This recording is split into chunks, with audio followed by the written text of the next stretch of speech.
Top 1. The Piri-Reis Map. The year is 1513. You're sitting in a lamplit room in Constantinople, the Bosphorus gleaming outside your window.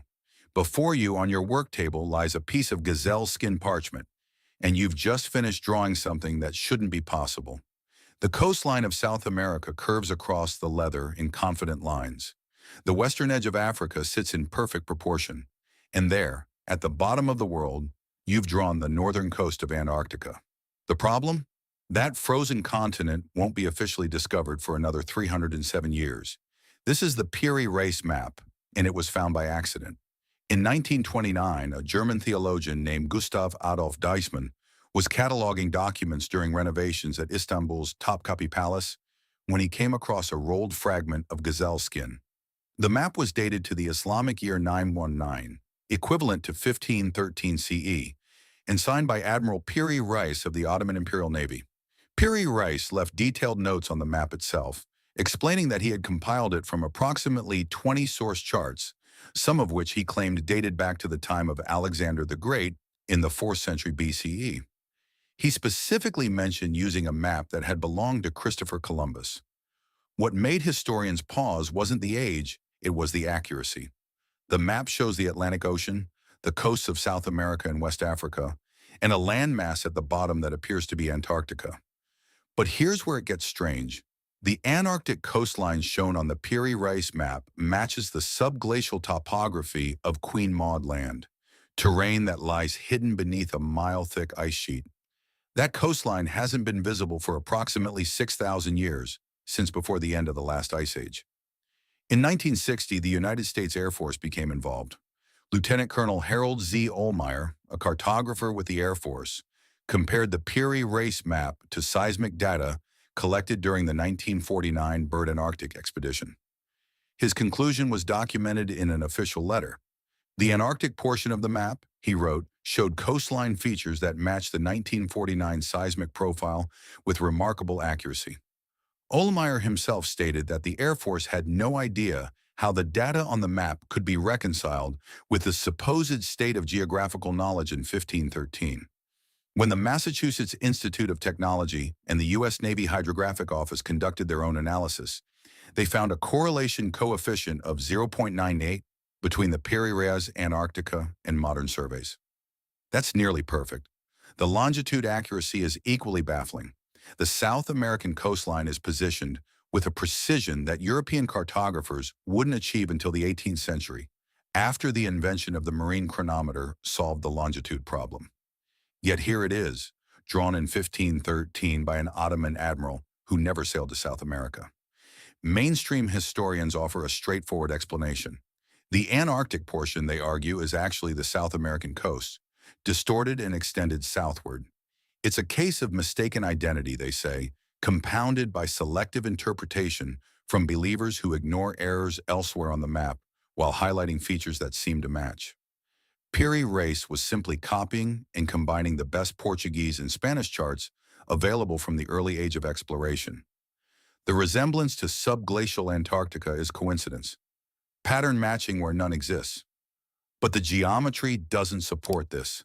When the map is properly projected using period-appropriate mathematical techniques, the coastline's orientation doesn't match South America. The river mouths, the mountain ranges, the coastal indentations align not with the continent above it, but with Queen Maud Land beneath its ice. The 1960 Air Force analysis wasn't conducted by fringe theorists or amateur enthusiasts.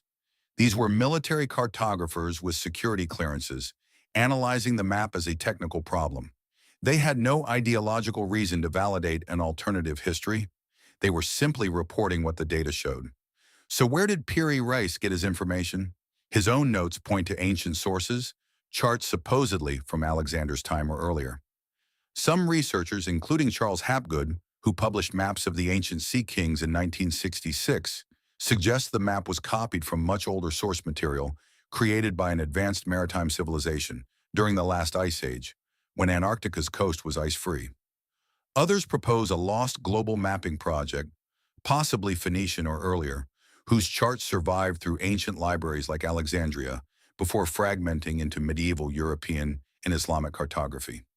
The questions multiply faster than the answers. How did cartographers achieve modern-level accuracy 3 centuries before the chronometer solved longitude? If the Antarctic coast is misidentified South America, why did U.S. military analysts find it matched Queen Maud Land? And what happened to those 20 source maps Piri Reis claimed to have used? Not one has ever been found. Top 2. The Orans-Phineas map. If one map showing an ice-free Antarctica seems impossible, prepare yourself because 18 years later, a French mathematician drew a second one, the Orans-Phineas map, 1531. Paris, your Orans fine, royal mathematician to King Francis I, professor at the College Royal, and you're about to publish a world map that will haunt cartographers for centuries. You've chosen an elegant heart-shaped projection, a double cordiform that splits the world into 2 lobes. The known continents spread across the parchment in careful detail. But at the bottom of your map, centered on the South Pole, you've drawn an entire continent. Mountains rise from its interior. Rivers flow from highlands to coast. Bays indent the shoreline. You've drawn Antarctica as if the ice weren't there. The map was created by Orans Fine, whose Latinized name was Orontius Phineas. He wasn't a speculative dreamer. He was a serious mathematician who calculated longitude and latitude, designed scientific instruments, and published precise astronomical tables. His map is now housed in the Library of Congress, and it was largely forgotten until Captain Arlington Mallory and researcher Charles Hapgood rediscovered it in the 1960s while studying ancient cartography. What makes the Phineas map impossible is its accuracy. The Antarctic continent is shown at approximately 6,500 miles across. The actual width of Antarctica is 5,500 miles. For a 16th century scholar drawing a theoretical landmass that wouldn't be confirmed for 300 years, that's a remarkable estimate. But the precision goes deeper. The map depicts mountain ranges in roughly the correct position for the Transantarctic Mountains, a massive range that divides the continent into east and west. Those mountains weren't confirmed by expeditions until the 20th century. The map shows rivers flowing from the interior highlands down to the coast. This seemed like pure fantasy until the International Geophysical Year seismic surveys of 1957 and 1958 revealed subglacial river valleys in similar positions beneath the ice. The map includes detailed coastal features, bays and inlets and estuaries that match the bedrock topography mapped by modern seismic reflection techniques. There's even a large indentation on one side that corresponds to the position of the Ross Sea and Ross Ice Shelf. Phineas didn't hide his methods. He was known to use ancient sources, and he worked during a period when Renaissance scholars were rediscovering and translating ancient texts that had been preserved in monasteries and Byzantine archives. The question is what sources he used and where he found them. When Hapgood published his analysis in Maps of the Ancient Sea Kings, in 1966, he included testimony from U.S. Air Force cartographers who confirmed that features on the Phineas map matched seismic data from Antarctica. The standard explanation is that Antarctica was a theoretical construct. Ancient Greek scholars like Aristotle theorized about a southern landmass needed to balance the northern continents, a concept called terra australis incognita, the unknown southern land. Medieval and Renaissance cartographers inherited this idea and drew speculative southern continents on their maps. Phineas, according to this view, was simply illustrating an old theory. Any resemblance to the actual Antarctica is coincidental. The mountains and rivers are decorative elements, artistic flourishes, not genuine cartographic data. But Phineas wasn't drawing mythology. He was a mathematician who worked in specific coordinates. When his Antarctic continent is overlaid on a map of Antarctica using the projection mathematics of his era, the fit is disturbing. The interior features aren't random decoration. They correlate with subglacial geography in specific positions. If Phineas was guessing, he made millions of choices about where to place mountains, rivers, and bays. The odds of randomly placing them where they actually exist beneath the ice are astronomically small. Could Phineas have accessed the same ancient source network as Piri Reis? The two cartographers were separated by 18 years and roughly 1,000 miles, yet both produced Antarctic coastlines that matched subglacial reality. Some researchers suggest a cache of ancient maps, perhaps from the Library of Alexandria or Byzantine imperial archives, reached Renaissance Europe through Turkish and Italian intermediaries after the fall of Constantinople in 1453. Others propose an even older origin, a pre-Ice Age maritime civilization that mapped the world before Antarctic glaciation accelerated 6,000 years ago. The real mystery isn't just that one mathematician drew Antarctica without ice. It's that multiple cartographers, working independently in different countries in different decades, all drew versions of the same impossible coastline. Top 3. The Philippe Boache map. In 1737, another French geographer would add one more piece to this puzzle, and his map would turn out to be right in a way that wouldn't be confirmed for 220 years. The Philippe Boache map, 1737. You stand before the French Royal Academy of Sciences in Paris, ready to present your newest work. Your Philippe Boache, Premier Géographe du Roi, the king's own geographer. And the map you're about to unveil will be dismissed as speculation. Your map shows Antarctica not as one landmass, but as two separate islands divided by a sea channel running from one side of the continent to the other. Your colleagues think you're guessing. 221 years later, scientists will drill through 2 miles of ice and discover you were exactly right. Philippe Boache was born in 1700 and lived until 1773. He wasn't a fringe figure or an amateur enthusiast. He was a member of the Academy of Sciences and served as the first royal geographer of the French Academy. His map, titled Carte de Terre Australe, shows the Antarctic continent divided by a waterway. It was published and presented to the Academy in 1737, 83 years before Antarctica would be officially discovered by a Russian expedition in 1820. Here's what makes the Boache map impossible. It correctly shows Antarctica as two distinct landmasses separated by a channel running roughly from the Weddell Sea on one side to the Ross Sea on the other. This wasn't confirmed until the International Geophysical Year seismic studies of 1958 revealed that the Transantarctic mountain range divides the continent and that below the ice sheet, a channel of bedrock sitting below sea level connects the two seas. Modern bedrock elevation maps, including the comprehensive BedMap 2 project published in 2013, confirm what Boache drew in 1737. West Antarctica is indeed separated from East Antarctica by a below sea level channel. If you remove the ice, you'd have two islands. Boache stated that his map was compiled from various ancient sources in Spanish reports, but he never specified which sources or how he obtained them. He used a stereographic polar projection with surprising accuracy for both longitude and latitude. The map was noted by contemporary scholars, but largely ignored as speculation. For the next 2 centuries, geographers assumed Antarctica was a single solid landmass. It took seismic technology to prove otherwise. The mainstream explanation is that Boache made an educated guess based on symmetry principles.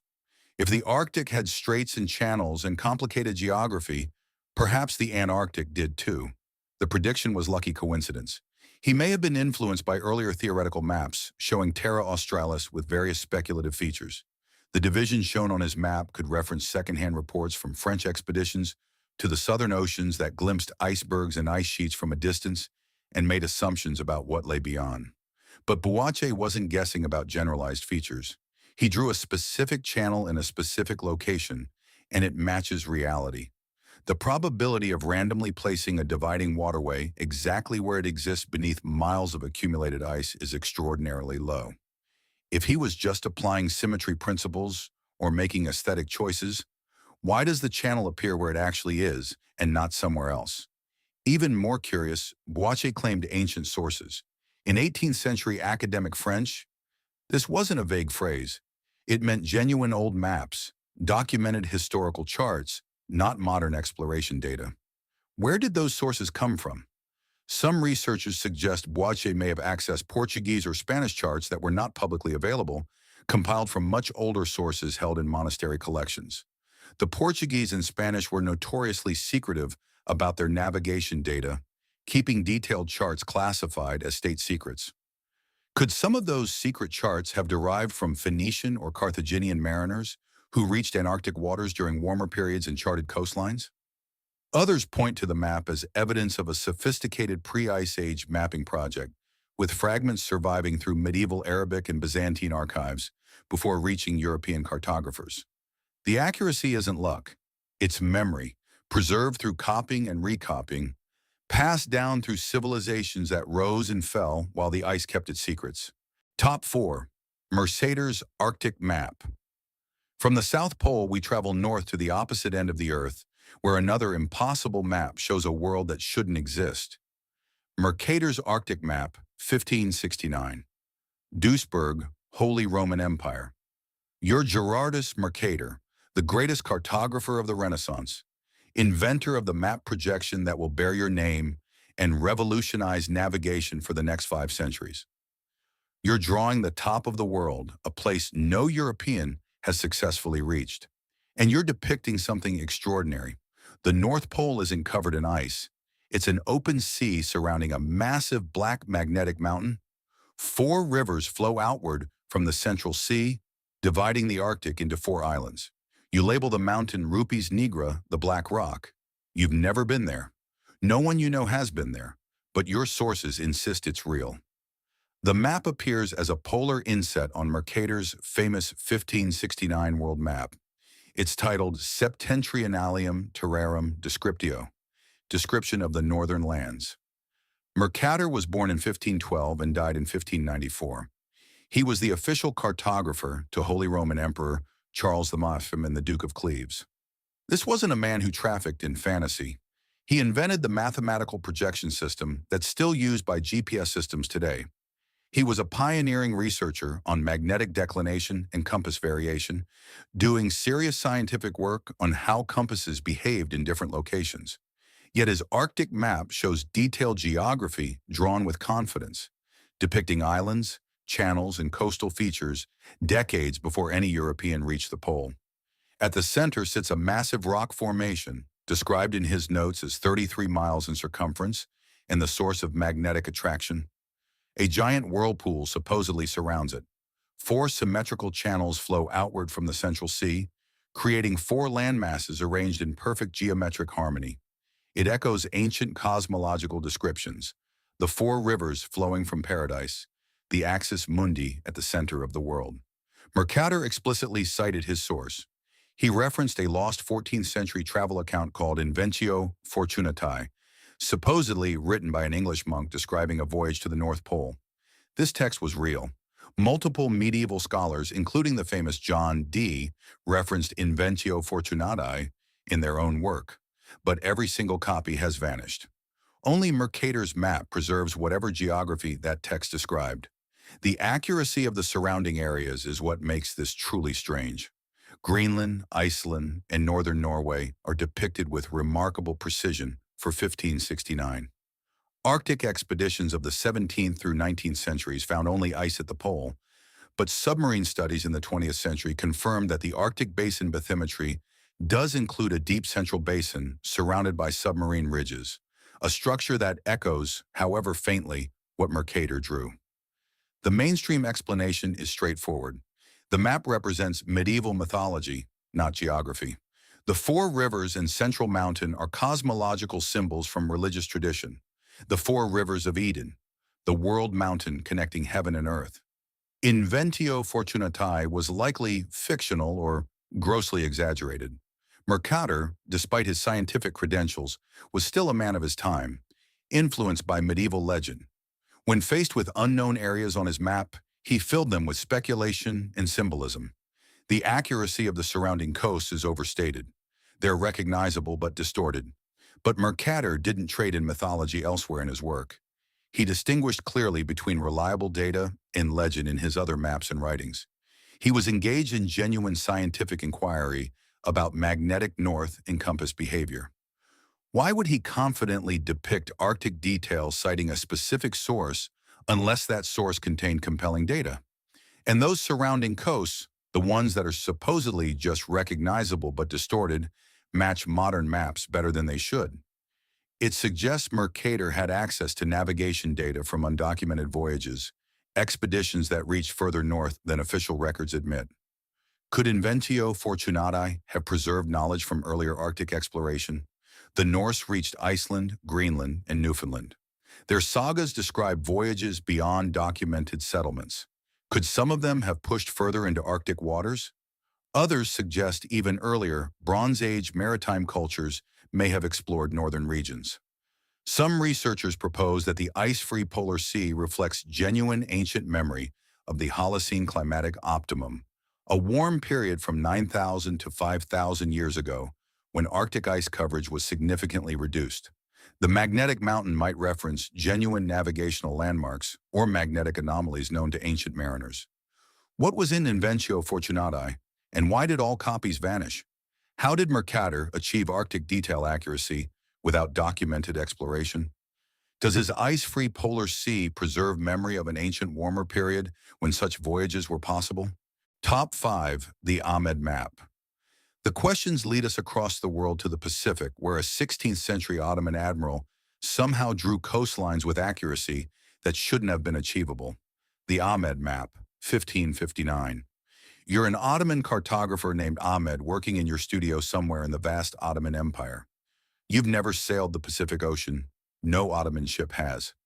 The empire's naval power is concentrated in the Mediterranean, the Black Sea, the Red Sea. European explorers only crossed the Pacific 37 years ago, and their maps are jealously guarded state secrets. Yet you're drawing the Pacific coastlines right now, the western edge of the Americas from Alaska down through California to Chile, the eastern shores of China and Japan, islands scattered across the vast ocean between. You're drawing them with an accuracy that will take European surveyors 3 more centuries to match. The Ahmed World Map was created in 1559 and is held in the Topkapi Palace Library in Istanbul, stored alongside the Piri Reis map. It was rediscovered by modern researchers studying Ottoman cartography in the 20th century. What makes it impossible is that it shows the Pacific theater in remarkable detail at a time when Europeans had barely begun exploring that ocean, and the Ottoman Empire had zero presence in Pacific waters. The Pacific was first crossed by Europeans in 1521, when Magellan's expedition limped across it, losing most of his ships and crew. Balboa had first sighted it from Panama in 1513, just 46 years before Ahmed's map. Yet the map shows the Pacific coastlines of the Americas and Asia, with longitude accuracy that European cartographers wouldn't achieve until James Cook's voyages with Harrison's chronometer in 1768, 209 years later. The map shows California, Baja California, and the Pacific Northwest with detail that doesn't appear in Spanish charts until the Vizcaíno expedition of 1602, 43 years after Ahmed drew it. The Alaskan coastline resembles actual Alaskan geography. Alaska wasn't officially explored by Europeans until Vitus Bering's expedition in 1741, 182 years after this map. The coastlines of Japan, China, and Southeast Asia are shown with precision that Europeans struggled to achieve even after decades of trade and exploration. Pacific islands and archipelagos appear in approximately correct positions. There's no documentation of how Ahmed acquired the specific data. The Ottoman Empire had no Pacific fleet, no exploration program in that ocean, no official presence anywhere near those waters. Ottoman power and influence were focused westward and southward, not eastward across the vast Asian landmass, and certainly not across the Pacific. The mainstream explanation relies on espionage and trade networks. Ahmed, they argue, compiled data from Portuguese and Spanish charts that circulated secretly despite official efforts to guard them. Ottoman intelligence networks were sophisticated. They debriefed captured sailors, acquired stolen maps, maintained extensive trade contacts. Fragmentary data from multiple sources could have allowed Ahmed to create a composite chart. The accuracy, according to this view, is exaggerated by selective analysis that highlights correct features while ignoring errors. But Portuguese and Spanish Pacific charts from the 1550s were primitive. Even Spanish pilots who'd sailed those routes for decades couldn't accurately chart the coast. Longitude was still an unsolved problem. How did an Ottoman cartographer with no Pacific access produce coastlines that match modern surveys better than the actual explorers' maps? The longitude accuracy alone is baffling. Solving the longitude problem required Harrison's marine chronometer in 1761, 202 years after Ahmed's map. Without accurate longitude, you can't position coastlines correctly relative to each other. Yet Ahmed did. Could Ahmed have accessed much older charts from a forgotten mapping tradition? Chinese maritime exploration is one possibility. Admiral Zheng He's treasure fleet, voyages from 1405 to 1433, reached Southeast Asia, India, and East Africa. Some researchers argue they may have reached further. Did Chinese Pacific charts exist later acquired by the Ottomans through Silk Road trade networks? Polynesian navigators crossed vast Pacific distances for millennia using sophisticated wayfinding techniques passed down through generations. Could their knowledge have been recorded on charts that filtered to the Old World? Most provocatively, did ancient maritime civilizations map the Pacific millennia before Europeans, with fragments surviving in Ottoman archives? Top 6. The Cantino Planisphere. These questions lead us to an act of espionage because sometimes the most revealing thing about impossible knowledge is when powerful people risk everything to steal it. The Cantino Planisphere. October 15, 1502. Lisbon, Portugal. You're Alberto Cantino, an agent of the Duke of Ferrara, and you're about to commit an act of espionage that could get you executed. You've spent months in the Portuguese court observing, bribing, waiting. Tonight you finally have it. A secret cartography workshop in the Royal Palace complex has produced a copy of Portugal's most protected secret, a map showing the entire known world, including coastlines that officially haven't been discovered yet. You roll it up as quietly as possible, your heart pounding. If the guards catch you smuggling this out hidden in cloth, it's over. But what you're carrying will prove something extraordinary. Someone knew this world before Europe claims to have discovered it.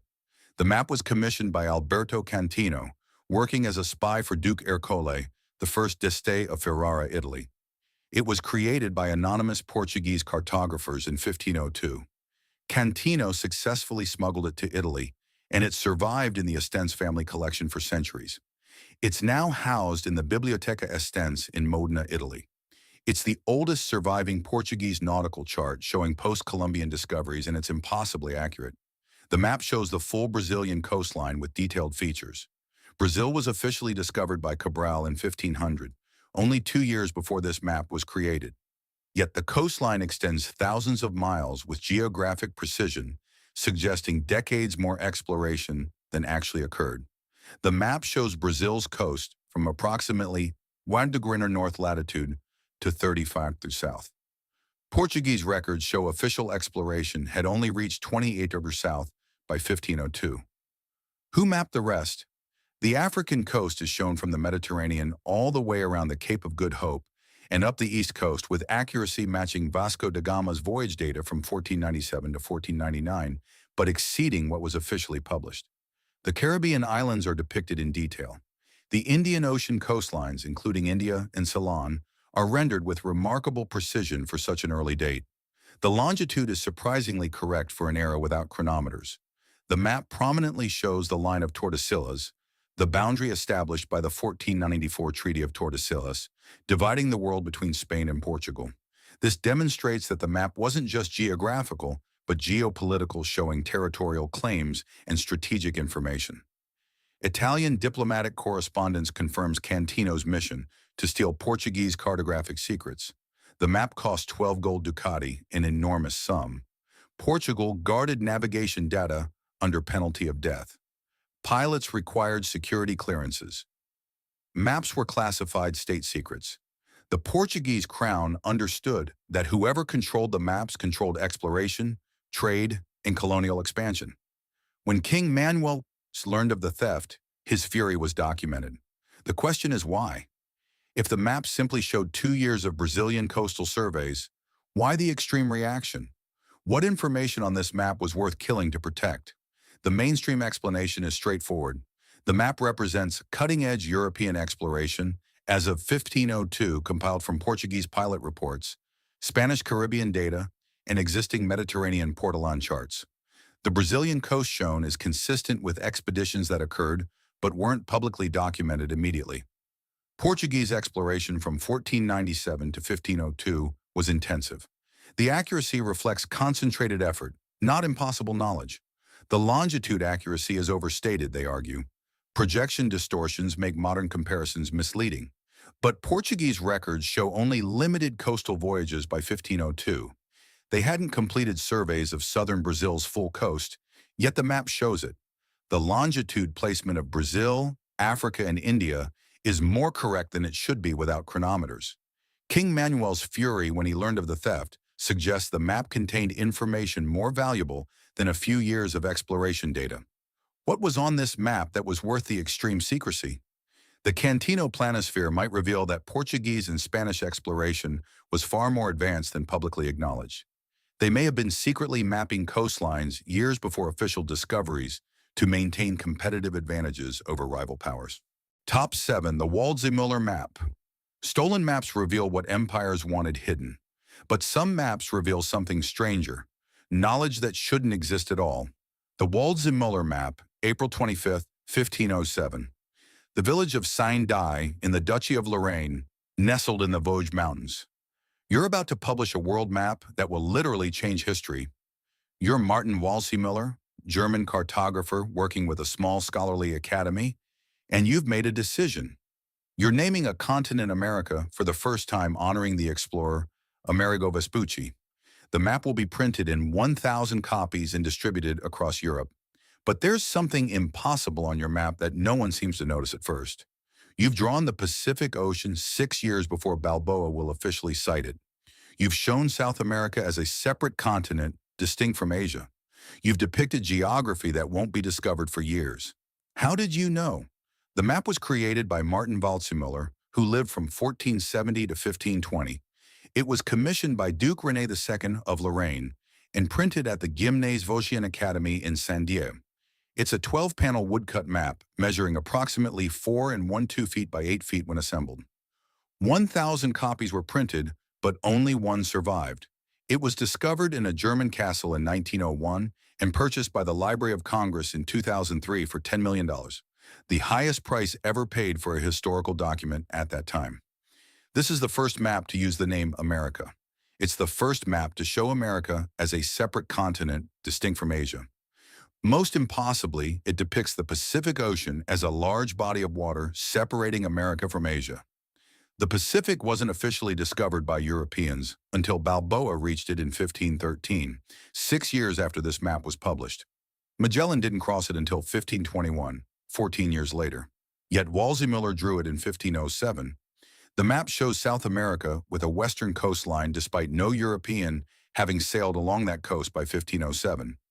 The shape of the continent suggests foreknowledge of its complete outline. The Pacific Ocean is shown at approximately the correct size relative to the Atlantic and the land masses on either side. This wasn't a small decorative detail, it was a fundamental geographic statement. Waldseemüller was declaring that a vast ocean separated the New World from Asia. Waldseemüller cited Vespucci's letters and the ancient geographer Ptolemy as his sources, but neither contained information about the Pacific. He was a respected scholar who had studied under major cartographic authorities. The map was produced as an authoritative reference work, not speculation. Here's where it gets stranger. In 1513, when Waldseemüller reprinted the map in a new edition, he removed the name America and altered the Pacific depiction, almost as if he'd been told to retract information that was too revealing. What changed his mind? The mainstream explanation is that Waldseemüller was speculating based on reasoning. By 1507, educated people knew Earth was round. Columbus and Vespucci had reached what appeared to be a new world. Logic suggested that if Earth was spherical and this was a new continent, then another ocean probably separated it from Asia. The western coastline of South America shown on the map is imaginative conjecture, not data. The Pacific is hypothetical space filling. The accuracy is exaggerated. Critics argue that many features on the map are wrong, and believers cherry-pick the correct elements.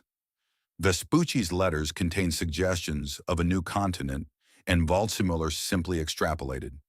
But Waldseemüller wasn't drawing fantasy. He was a trained cartographer, working with a scholarly academy. The map was produced as a serious work of geographical science.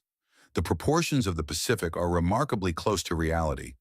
If he was guessing, why did he guess right? And why did he remove the name America and alter the Pacific depiction in later editions? What information became too sensitive to publish?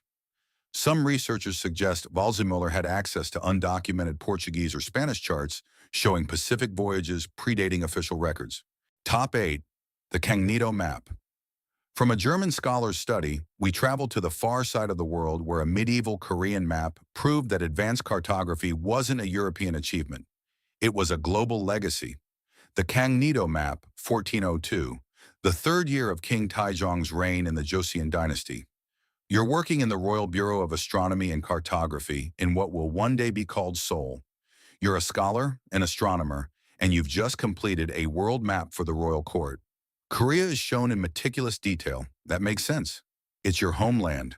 China and Japan are depicted with careful accuracy, expected given centuries of contact, but you've also drawn India, the Middle East, Europe, and Africa.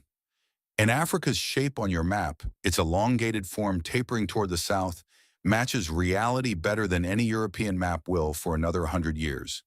Your kingdom has never sent ships to Africa. You've never met a European. Yet there it is. The Cognito Map was created by Korean astronomers and cartographers Yi Ho and Kwon Kun in 1402. The original is lost, but two 15th century copies survive. One at Ryukoku University in Japan, and another at Honkoji Temple, also in Japan. The map was based on Chinese, Korean, and Japanese sources. It's the oldest known Korean map to show Africa, Europe, and Arabia. Here's what shouldn't be possible. The map shows the African continent with remarkably accurate shape and proportions. Africa is depicted as elongated north to south, with correct tapering at the southern end. This accuracy comes 93 years before the Portuguese rounded the Cape of Good Hope in 1488 and decades before European maps showed the accurate African coast. The map depicts Europe and the Mediterranean with surprising accuracy despite Korea having no documented contact with European exploration. The proportionate width to height ratio of Africa matches reality. The map's preface clearly states it was compiled from Chinese, Japanese, and Islamic sources. Korean maritime history shows no voyages to Africa, Europe, or the Indian Ocean during this period. Modern cartographic analysis shows Africa's proportions are closer to reality than European Ptolemaic maps of the same era. The map was created by royal scholars with access to the Joseon dynasty's extensive library and Chinese scholarly networks, built over centuries of cultural exchange. The mainstream explanation relies on transmission of knowledge. The map represents a compilation of Islamic and Chinese geographical knowledge transmitted via Silk Road trade networks. Islamic cartographers had explored and mapped Africa's east coast through maritime trade routes. Chinese travelers reached India and the Middle East via the Silk Road. This knowledge was shared through merchant and scholarly networks that connected the Islamic world, China, and Korea. The accuracy, according to this view, is overstated. Many features are distorted or symbolic rather than precisely measured. Korean cartographers were synthesizing second-hand accounts from travelers' tales and existing maps, not primary exploration data. But here's the problem. Islamic maps of the 15th century don't show Africa with this level of accuracy. They show northern Africa well, the regions they'd explored and traded with for centuries, but they distort sub-Saharan regions, making the continent too wide or misshaping the southern portions. Chinese maps of the era are even less accurate for Africa. The Cognito isn't just copying inferior sources, it's showing Africa better than the supposed original sources show it. Top 9, the Xenomap. If the Cognito proves ancient knowledge circulated globally across cultures, then the next map forces us to confront an uncomfortable possibility, that history's timeline might have been carefully edited to protect a more convenient story. The Xenomap, 1558. Venice, you're Niccolò Zeno the Younger, and you're about to publish something that will make you either famous or infamous. You found letters and a map in your family's archives, documents supposedly written by your ancestors. Niccolò and Antonio Zeno, describing a voyage they made to the far North Atlantic in the 1390s, a full century before Columbus. The map shows Greenland, Iceland, the Faroe Islands. It shows mysterious lands called Estadaland and Frisland, places that seem to match North America and phantom islands that will appear on maps for the next 200 years. If it's authentic, Your ancestors crossed the Atlantic 100 years before Columbus, proving the official history of discovery is incomplete. The map was published by Niccolo Zeno the Younger in 1558, claiming to reproduce documents from his ancestors who allegedly sailed the North Atlantic in the 1390s. It shows Greenland, Iceland, Faroe Islands, and a mysterious island called Friesland, positioned between Iceland and Greenland. It describes another land called Estadaland to the west, which some identify as North America. The map has been controversial since publication. Some scholars call it an elaborate hoax. Others defend its authenticity or argue it contains genuine information mixed with errors and embellishments. If authentic, the map represents pre-Columbian Norse or Venetian knowledge of the North Atlantic and possibly North America. The depiction of Greenland and Iceland contains accurate features not present in other contemporary European maps. Friesland appears nowhere in reality, yet it was incorporated into maps by major cartographers, including Mercator and Ortelius, for the next 200 years. They took it seriously. The Estadaland accounts describe a land west of Greenland with temperate climate, European-style buildings, and Latin books. This description matches Norse settlements in Newfoundland, confirmed archaeologically at Lonceau Meadows in 1960. The Zeno family was a prominent Venetian dynasty with documented naval service. They had access to navigation records and participated in Mediterranean naval campaigns. Venetian naval activity in the North Atlantic is documented through trade connections with England and Northern Europe. Some researchers suggest glass fragments found at Lonceau Meadows indicate medieval European contact beyond the Norse. The mainstream explanation is fraud. The Zeno map is a 16th century fabrication, possibly created by Niccolo the Younger to glorify his family history and elevate their status. Friesland is pure invention. No such island exists. The accurate Greenland features were simply copied from recent Portuguese or Danish maps that Zeno had access to. The story of the 1390s voyage is fiction, perhaps inspired by Norse sagas that circulated in Europe. The map's influence on later cartographers simply demonstrates that even professionals can be fooled by convincing hoaxes. Many features on the map don't match reality, and the narrative contains fantastical elements characteristic of medieval travel tales. But if it's a simple hoax designed to fool common readers, why did professional cartographers like Mercator and Ortelius incorporate its data into their own maps? They had access to the best geographical knowledge of the 16th century. Top 10. The Ephra Mauro Map. From contested Atlantic voyages, we return to where this investigation began, to the ancient world and the Mediterranean. Because the most impossible map of all might be one that claims its knowledge came from sources older than Rome itself. The Fra Mauro Map, 1450. The monastery island of Murano near Venice. You're Fra Mauro, a Camaldolese monk and professional cartographer. You've spent years creating a masterpiece, a circular map 6 ft and 4 in diameter, the most detailed world map of your era. But you've done something radical that makes other scholars uncomfortable. You've flipped the world upside down, placing south at the top, north at the bottom, not as a mistake or artistic whim, but as a statement. Because your sources, ancient Arabic texts, Chinese accounts, and Roman charts show the world from a different perspective than medieval Europe remembers. Fra Mauro died in 1464. He was a Venetian monk who ran a professional cartography workshop that served clients across Europe. The map was commissioned by King Afonso V of Portugal, which is significant. Portugal was actively exploring the African coast, and they wanted the best geographical knowledge available. The completed map from around 1450 and a copy made in 1453 survives in the Biblioteca Marciana in Venice. It represents a synthesis of Ptolemaic classical geography, Islamic scholarship, Chinese accounts, and medieval European knowledge. The map shows accurate Indian Ocean geography with the Indian subcontinent, Ceylon, Southeast Asia, and Indonesia, rendered with surprisingly accurate proportions and positions. The African coast extends all the way to the Cape of Good Hope 38 years before. Bartolomeo Diaz officially rounded it in 1488. The map contains one particularly explosive annotation. It describes a European ship sailing around Africa's south coast in 1420. If accurate, this predates Diaz by 68 years. Fra Mauro extensively cites his sources in over 3,000 textual annotations. He references ancient ones, Ptolemy, Marco Polo, the Venetian merchant Niccolo de Conti, and travelers from Ethiopia in the East. He argues that the Indian Ocean is not a landlocked sea, as Ptolemy believed, but is connected to the Atlantic. This was a revolutionary claim in 1450. The map depicts the Caspian Sea, the Black Sea, and the Mediterranean with precision that reflects centuries of maritime experience. It includes detailed information about the Silk Road routes and the cities of the Mongol Empire.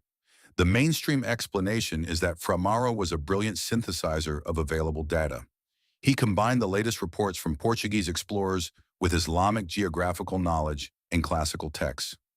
The depiction of southern Africa was a logical deduction based on reports of a vast ocean to the south.